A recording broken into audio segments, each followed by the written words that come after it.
Hello, this is a bit of an impromptu video. It's taken me a few attempts because of various things. I've got a limited amount of recording time, so I'm going to kind of rush through things.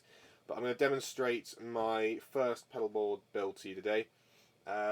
Normally you see a lot of high-end pedal boards with a lot of pedals, with the pedal train boards themselves, and sort of really expensive pedals. But I thought I'd showcase a much more budget, smaller, compact thing. So the board itself is simply a piece of flooring sample from B&Q. I spray and painted it blue, added Velcro strips, and then I've added some brackets on the back as well to raise it up slightly and to also be able to run a patch cable from this pedal to that one without it sort of interfering too much. So this is the clean tone. As well, I'm using a Fender Mustang II and a Yamaha Pacific 112V. So both very sort of affordable pieces of kit.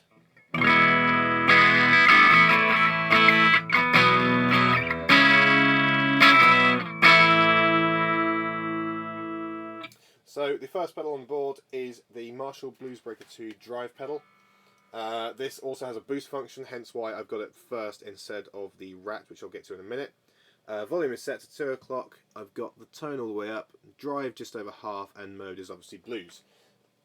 I use this mostly for rhythm stuff, but it also can be used for lead as well.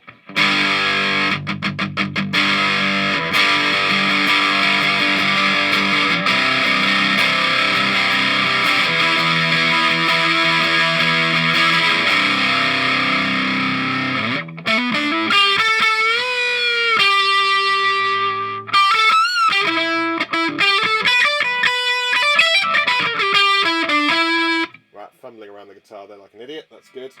I've been playing for a few years, but I still sort of, when I'm sort of having to do anything like this, I never know what to play. So yeah, it's a really nice sound. I'm not going to do little reviews of these all, but it's a nice sound. Sort of quite a sort of, I wouldn't say muddy. It's just it's not quite as bright as what I've got the Rat set to, which is the next pedal. As well, the power supply is literally just a 200 milliamp Boss adapter and then daisy chain, so there's nothing special about. I haven't got any isolated power supplies or anything like that. So the Rat is the next one. Any pedal enthusiasts would probably recognise this. I've got it set to a very similar setting to the Bluesbreaker, but just slightly less than the distortion. So as you can see there, distortion is just over a quarter, filter is just over half, and volume is about the 2 o'clock position.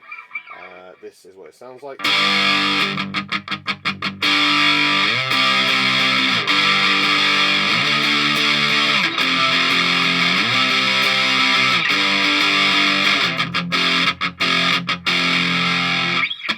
I use this actually more for lead than anything else. I play, as well as in bands, I play in church quite a lot, so I need something that can cut through. Sort of, we have quite a big band sometimes, and I've got this sort of set to quite a bright tone, so with the filter sort of about there, it cuts through quite nicely. So if I do a lead from one of the songs, it's...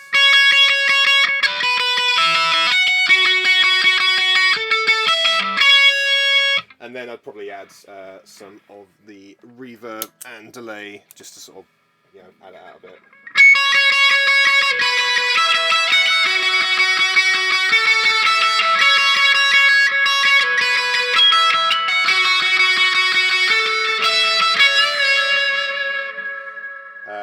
Yeah, I'm still kind of learning leads. I've got to get a little bit better with that sort of thing. I'll switch that one off now. And actually, the one thing, I'll show you these two together as well. So both of them are pretty sort of beefy as they are, but then if you add them together, you get a pretty cool tone. And this is what that sounds like.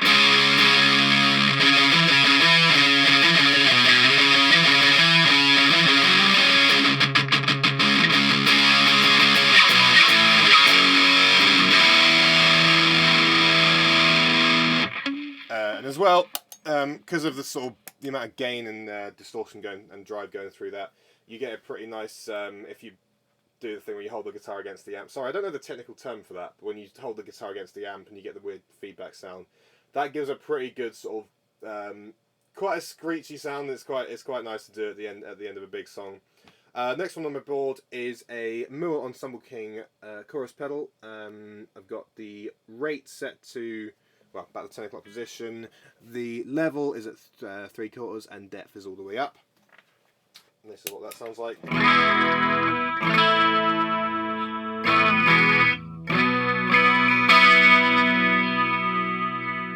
So I quite like chorus. Some people don't seem to like it. It's quite a vintage kind of sound now, so it's very much 80s, 90s. But I've always liked it for sort of thickening out clean parts.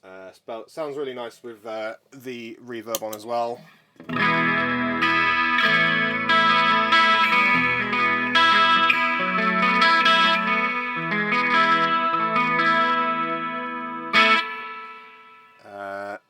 It's a room. Okay, so that's the basic chorus. There's more I could show you as well. I mean, the thing is, if you're watching this, you probably know a little bit about pedals, so you know what the sound's going to be like. It's more just a sort of show.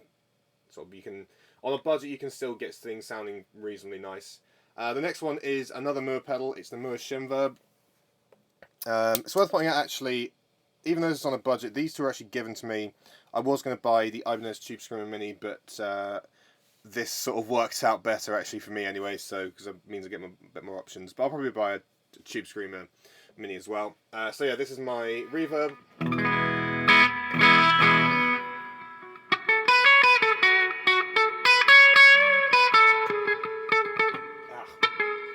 I'm bugging up this.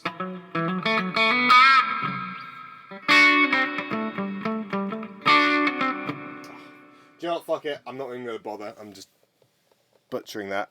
Spring sounds quite similar. The shimmer's quite interesting actually.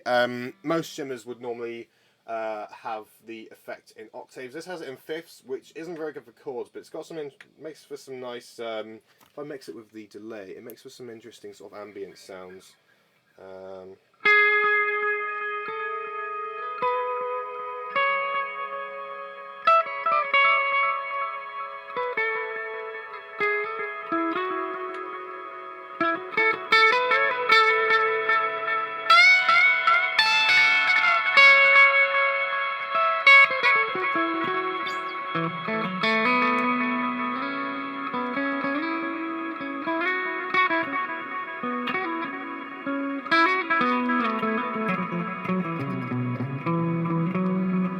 So yeah, some interesting sounds going on there. I'll put it back onto room. I don't use that very often, but it's good for sort of ambient stuff. This one here, the reason it's not mounted to the board is because it's on loan, and I may buy it, I may not. But I needed a delay because, again, at church we run everything through a PA. We don't run it through amps, so I don't use any amp effects. So I needed to borrow a delay. Fortunately, my friend had one spare, so this is what the delay sounds like. Pretty standard, just as much as any other delay would sound. There's not really much more that can be said for that. I probably need a different patch cable if I'm going to mount it on. There is space to do it, but really I probably need a bigger sort of board for things. And that's basically it. I've really rushed through this, and I'll probably do a long video at some point to showcase it. I can see I've only got about 3 minutes of recording time left. Quickly as well, I'll show you, this is what I was using. So this was my go-to board for a while. It's an Ibanez PT3DX. It's a nice board actually. It's just I needed a bit more control. I don't like the fact that I had to basically create presets and go into all the settings if I want to change something, whereas with this, if it doesn't sound quite right, I can just sort of turn the knob up and then it's all good. But most of these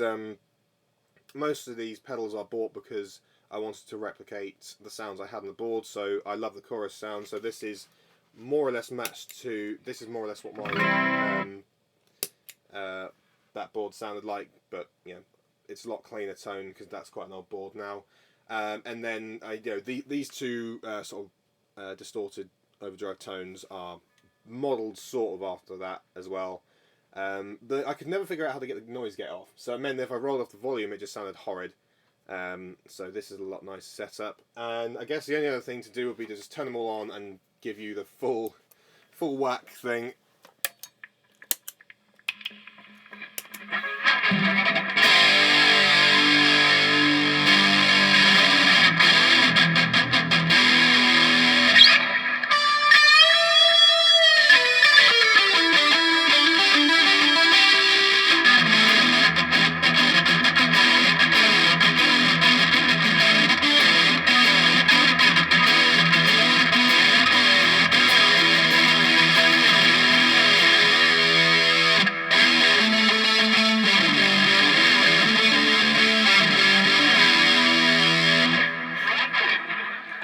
a bit of fun to sort of switch them all on, although it's not exactly practical. So yeah, that's basically it. I'm sure I sound like a complete noob because I've rushed through this and I've not really sort of explained things properly, and I've played like a bit of an idiot. I assure you, I'm not quite that that much of an idiot. I'm an idiot, but whatever. If anyone is interested, I'll probably keep doing updates as I sort of increase what I have on the board. But yeah, I just thought it would interest people to sort of see a much more budget board. Literally a starting out version 1, all the pedals together, probably about 250 quid I would have said. Yeah, each one, yeah, they're all about 50 quid each, so give or take. So yeah, you can put together a decent board for 200, 250, and then sort of work your way up from that. Yeah, so I hope that was of interest to someone. If not, that's fine. I still enjoyed doing it. Yeah, okay, goodbye.